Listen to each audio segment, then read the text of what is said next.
নমস্কার, আমি ইন্দ্রাণী। শুরু করছি আজকে। শ্রমিক ভট্টাচার্যের বিজেপি রাজ্য সভাপতি হিসেবে আবির্ভাব। হ্যাঁ, আবির্ভাবই বলবো, কারণ গোলমেলের সময় কেউ হাজির হন না, জন্মও নেন না, আবির্ভূত হন।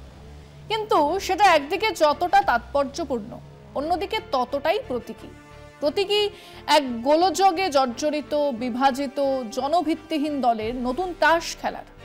পশ্চিমবঙ্গে বিজেপি বারবার আশার আলো দেখে, আবার ধাক্কা খেয়ে মাটিতে পড়ে যায়।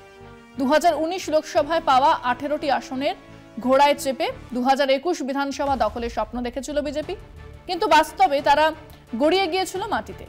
200-র বেশি আসনের দাবিদার দলটা ঠেকল 77-এ, আর সেখান থেকে এখন আরো খারাপ জায়গায়। সেই ভাঙনের দায় নিতে হয়নি কোনো শীর্ষ নেতাকে, বরং দোষ চাপানো হয়েছে পরস্পরের কাঁধে। এই অন্তর্দ্বন্দ্বই আজ বিজেপির বাংলার রাজনীতিতে ব্যর্থতার মূল কারণ। হাফ প্যান্ট আর আরএসএস কর্মী আজ রাজ্য সভাপতির চেয়ারে। কম কথা নয়, যখন হাফ প্যান্ট অনেকেই হুশ করে বছর দুয়ের মধ্যেই দলের 2 নম্বরে চলে যান। তো শ্রমিক ভট্টাচার্যের রাজনীতি শুরু হয় খুব ছোট বয়সে। 1974 সাল নাগাদ হাওড়ার মন্দিরতলা এলাকায় রাষ্ট্রীয় স্বয়ংসেবকের শাখা থেকে। কলকাতার ছেলে, কিন্তু মনে প্রাণে হিন্দু রাষ্ট্র ভাবনার এক প্রাণ বিশ্বাসী। ছোটবেলায় হাফ প্যান্ট পরে শাখায় যাওয়া, বুদ্ধিভিত্তিক আলোচনা আর শৃঙ্খলা, সব মিলিয়ে আরএসএস এর ঘরানায় তার রাজনীতি বেড়ে ওঠে। বিজেপি তখনও বাংলায় পাত্তারি পাতেনি, কিন্তু শ্রমিক ছিলেন দলের সৈনিক। শিক্ষিত, মার্জিত, হিন্দি ইংরেজি বলা মিলিয়ে চমৎকার বক্তা হিসেবে তিনি প্রথমে সংবাদ মাধ্যমে বিজেপির মুখ হয়ে উঠলেন। পরে 2014 সালে বসিরহাট কেন্দ্র থেকে বিধায়ক হন। এই জয় ছিল বিজেপির কাছে অপ্রত্যাশিত এক পাওনা। রাজ্যসভায় প্রতিনিধি হিসেবেও পাঠানো হয়েছে তাকে, কিন্তু সংগঠনে বড় কোনো জায়গায় তিনি ছিলেন না। কিন্তু গুরুত্ব বাড়ছিল। সংসদের শ্রমিকের বক্তৃতা চোখ কেড়েছে। সেই তিনি আজ রাজ্য সভাপতি। খুব ক্রুশিয়াল এক সময়, কারণ এবারে খুব ভালো কিছু না করতে পারলে রাজনীতির স্বাভাবিক নিয়মে বিরোধী রাজনৈতিক পরিসরে বামেরা উঠে আসবেই। সেটাই বিষয় আজকে। বাংলার রাজনীতিতে পরিবর্তন আনতে পারবেন শ্রমিক ভট্টাচার্য? অবশেষে রাজ্যে দলের কাণ্ডারি খুঁজে পেল বিজেপি। শ্রমিক ভট্টাচার্য বঙ্গ বিজেপির নতুন সভাপতি হিসেবে বিনা প্রতিদ্বন্দ্বিতায় নির্বাচিত হলেন। দলের অন্দরে কোন্দল এতটাই চরমে যে সুকান্ত মজুমদারের সভাপতির মেয়াদ শেষ হলেও বিকল্প মুখ খুঁজতে হিমশিম খেতে হয় দলের কেন্দ্রীয় নেতৃত্বকে। শুভেন্দু অধিকারী তৃণমূল ছেড়ে বিজেপিতে যোগ দেওয়ার পর থেকেই রাজ্যের গেরুয়া শিবিরের অন্দরের বিভাজন বাড়তি মাত্রা পায়। 2019 সালের লোকসভা নির্বাচনে তৎকালীন রাজ্য সভাপতি দিলীপ ঘোষ অভাবনীয় সাফল্য পেলেও নবাগত শুভেন্দুর সঙ্গে তার ঠোকাঠুকি লেগে যায়। দলের সাবেক ও নবাগতদের বিরোধ এতটাই তুঙ্গে যে একদা রাষ্ট্রীয় স্বয়ংসেবক সংঘের প্রচারক দিলীপকে সরিয়ে উত্তরবঙ্গ থেকে সুকান্ত মজুমদারকে রাজ্য সভাপতি করে পরিস্থিতি সামাল দিতে বাধ্য হন দিল্লির দীনদয়াল মার্গের কর্তারা। কিন্তু তাতেও কোন দলে লাগাম পড়েনি। শুভেন্দু, সুকান্ত আর দিলীপ, এই 3 নেতার মধ্যে বিবাদ। দিলীপ অতি সম্প্রতি একেবারেই ব্রাত্য হয়ে গিয়েছেন বিজেপি নেতৃত্বের কাছে। তবে দলের আনাচে কানাচে তার অনুগামীরা মাঝে মধ্যেই ঘোঁট পাকায়। সুকান্ত কেন্দ্রীয় মন্ত্রী, আপাত নির্বিবাদী হলেও সংগঠক হিসেবে এতটুকু চাপ ফেলতে পারেনি। প্রাক্তন বিধায়ক শ্রমিক ভট্টাচার্য বর্তমানে রাজ্যসভার সদস্য। এই কোন্দল দীর্ণ সময় দলের হাল ধরতে হচ্ছে তাকে। বিধানসভা ভোটের আর 1 বছরও বাকি নেই। রাজ্য বিজেপির একমাত্র নেতা শ্রমিক, যার কোনো গোষ্ঠী নেই। সুবক্তা শ্রমিকের কোনো ব্যক্তিগত অনুগামী নেই। শুভেন্দুদের সামলে দলকে প্রবল পরাক্রমশালী তৃণমূলের মুখোমুখি দাঁড় করানোর কাজটা শ্রমিকের কাছে চ্যালেঞ্জের।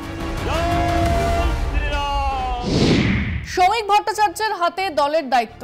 আর 2026-এর নির্বাচনের ঢাকে কাঠি পড়বে আনুষ্ঠানিকভাবে পুজোর পর থেকে। কিন্তু সমস্যা অনেক। প্রথম সমস্যা দলীয় কোন্দল। শুভেন্দু অধিকারী তৃণমূল থেকে আসার পর থেকেই বিজেপির বাংলার ঘরটা উঠেছে গুমোট হয়ে। দিলীপ ঘোষ ছিলেন স্বভাবতই প্রান্তিক, কিন্তু গলা তোলা নেতাদের একজন। বহু বিজেপি কর্মীর চোখে তিনিই ছিলেন অরিজিনাল। সুকান্ত মজুমদার আসেন দলের হাইকমান্ডের পছন্দে, কিন্তু রুট লেভেলে তিনি আদৌ প্রতিষ্ঠিত ছিলেন না। শুভেন্দু অন্যদিকে তার লোকবল ও প্রশাসনিক যোগাযোগ নিয়ে বিজেপির অন্যতম বড় মুখ হয়ে ওঠেন। কিন্তু দিলীপ বা সুকান্ত কাউকেই তিনি অ্যাকসেপ্টই করেননি, বরং নিজের ঘরানা তৈরি করতে গিয়ে দলে ফাটল ধরিয়েছেন। মস্ত ফাটল, আদি বিজেপি নব বিজেপির ফাটল। ফলে 3 ধারা দিলীপ, সুকান্ত, শুভেন্দু চলতে চলতে এমন এক জায়গায় পৌঁছয় যেখানে দল নিজের অন্দরেই একে অপরকে টেনে নামাতে ব্যস্ত। পুরুলিয়ার জ্যোতির্ময় সিং মাহাতো বা অগ্নিমিত্রা পল যারা শুভেন্দুর ঘনিষ্ঠ বলে পরিচিত ছিলেন তাদের কপালে শিকে ছিড়ল না, তাদের কেউ হলে বাজি ভাটত কাঁথিতে। তাই এটাও পরিষ্কার, শুভেন্দুর আধিপত্য খর্ব করার চেষ্টাতেই এই বদল। আর সেই খেয়েতে শ্রমিক আসলে আপোষের মুখ। এক অসম্ভব টানাপোড়েনের আবহে বিজেপি হাইকমান্ড শ্রমিক ভট্টাচার্যকে রাজ্য সভাপতির পদে বসিয়ে এমন কাউকে বেছে নিয়েছে যিনি আপাত নিরপেক্ষ, কাউকে সরাসরি চ্যালেঞ্জ করেন না, আবার মিডিয়ায় গ্রহণযোগ্য, মার্জিত, শিক্ষিত এবং হিন্দুত্ব এজেন্ডার সঙ্গে রাশভারী ভাবমূর্তি সামঞ্জস্যপূর্ণ। দলের একাংশ যাকে হাইব্রিড নেতা বললেও হাইকমান্ডের কাছে তিনি আপোষের সেরা মুখ। তবে প্রশ্ন হলো, তাকে এনে কি আদৌ বিজেপির সমস্যার সমাধান হবে? শ্রমিক ভট্টাচার্য সংগঠন পরিচালনায় কতটা দক্ষ জানা নেই এবং টাইম টেস্টেড নন, প্রমাণিত নন। মাঠে ময়দানে তার উপস্থিতি এখনো সীমিত। কলকাতা কেন্দ্রিক মিডিয়ায় যতটা জায়গা পেয়েছেন, গ্রাম বাংলায় তার নামই বা কতজন জানে? বিশেষ করে যেভাবে মুসলিম অধ্যুষিত এলাকাগুলিতে বিজেপি একেবারেই জায়গা করে উঠতে পারছে না, সেগুলো সামাল দেওয়ার মতো সংগঠনগত কৌশল তার হাতে কতটা আছে তা আমাদের জানা নেই। 2 নম্বর সমস্যা হলো মুসলিম ভোট ও শুভেন্দু সমস্যা। পশ্চিমবঙ্গে প্রায় 33% মুসলমান, তাদের এক বড় অংশ এখনো মমতা বন্দ্যোপাধ্যায়ের পেছনে রয়েছেন এবং বিজেপিকে একেবারে বিশ্বাস করেন না। উল্টে শুভেন্দুর জয় শ্রীরাম নামেই বিভাজন, এনআরসি, সিএ নিয়ে লাগাতার হুমকি মুসলিমদের আরো বেশি করে তৃণমূলের দিকে ঠেলে দিয়েছেন। বিজেপির তরফে কোনো মুসলিম বন্ধু ভাবমূর্তি গড়ে তোলার চেষ্টা করার প্রশ্নই নেই। ওদিকে রাজ্য রাজনীতিতে শুভেন্দু অধিকারী তিনি নিজেই এখনো বঙ্গবাসীর একটা বড় অংশের কাছে বিশ্বাসযোগ্য নন। মমতার বিকল্প হিসেবে তার গ্রহণযোগ্যতার কথা উঠলেই লোকে হাসে।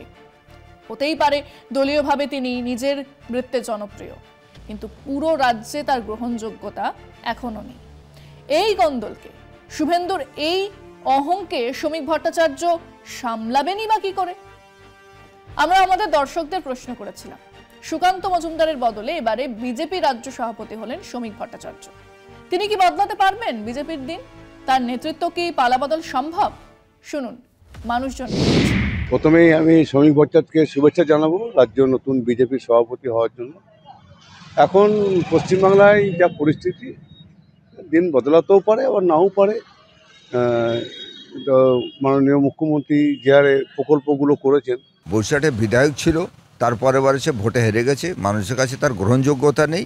সে যা নিজের একটা বিধায়ক পদ ধরে রাখতে পারে না, সে একটা রাজ্যকে কী করে পরিবর্তন করবে, রাজ্যকে কী করে পালাবদল করবে, এটা আমার বিশ্বাসযোগ্য নয়। আমরা ভাবতেই পারি, তাকে নিয়ে আমরা ভাবতেই পারি যে আগামী দিনে আজকে বিজেপির যে একত্রীকরণ সেটা অবশ্যই হবে এবং তাকে নিয়ে আমরা অবশ্যই 2026-এ আমরা আশা করছি বা ভাবছি। দলের মুখপাত্র ছিলেন, কিন্তু গ্রাউন্ড লেভেলে ওনাকে কোনোদিন দেখা যায়নি। সুতরাং উনি সভাপতি হওয়ার পরে বিজেপি যে খুব একটা উন্নতি হবে এটা আশা করা যায় না। পুরনো যেহেতু শ্রমিকগঞ্জ, কিছুটা মানুষকে বিজেপির মধ্যে থেকে যে কোন দল সেগুলোকে এক জায়গায় নিয়ে চলতে পারবে, কিন্তু পশ্চিমবঙ্গের রাজনীতিতে মনে হয় না কোনো প্রভাব পড়বে। পশ্চিমবাংলায় পরিবর্তন এই মুহূর্তেই সম্ভব নয়, কারণ বিপরীত দিকে থাকছেন জননেত্রী মমতা বন্দ্যোপাধ্যায়। তার যে জনসমর্থন, তার যে জনমুখী কর্মসূচি, তার জন্যই তিনি আবারও পুনরায় ক্ষমতায় আসবেন, এটা আমার দৃঢ় বিশ্বাস। সুকান্ত মজুমদারের জায়গায় আমাদের এসে শ্রমিক ভট্টাচার্য এসেছেন, তাতে আমার তো মনে হয় না শুধু একটা ব্যক্তির পরিবর্তনের মধ্যে দিয়ে কোনো কিছু পাল্টায় না। নতুন করে আর শ্রমিক ভট্টাচার্য পশ্চিমবাংলায় নতুন কিছু বিজেপির জন্য কিছু করে উঠতে পারবে বা বিজেপিকে কিছু আসল এনে দিতে পারবে। যেভাবে বাংলায় ডেভেলপমেন্ট চলছে, তাতে করে কে হলো নতুন সভাপতি এই নিয়ে বাংলার মা বোনদের বা বাংলার মানুষের মনে হয় না কোনো মাথা ব্যথা আছে। যেভাবে গন্ডগোল ঝামেলা পাকাচ্ছে, দাঙ্গা সৃষ্টি করছে, এতে কোনোদিন শ্রমিক ভট্টাচার্য আসুক, পরে অন্য যেই আসুক না কেন, কোনো পালাবদল রদবদল ওয়েস্টবেঙ্গলে করতে পারবে না। আমি শ্রমিক ভট্টাচার্য বা বিজেপির নেতৃত্বকে বলতে চাই যে আপনারা 26টা সভাপতি চেঞ্জ করলেও আগামী দিনে পশ্চিমবঙ্গে আপনাদের কোনো রকম উত্থান হবে না। পশ্চিমবঙ্গে কে বিজেপি কে সিপিএম এইসব দেখে আমাদের কোনো লাভ নেই।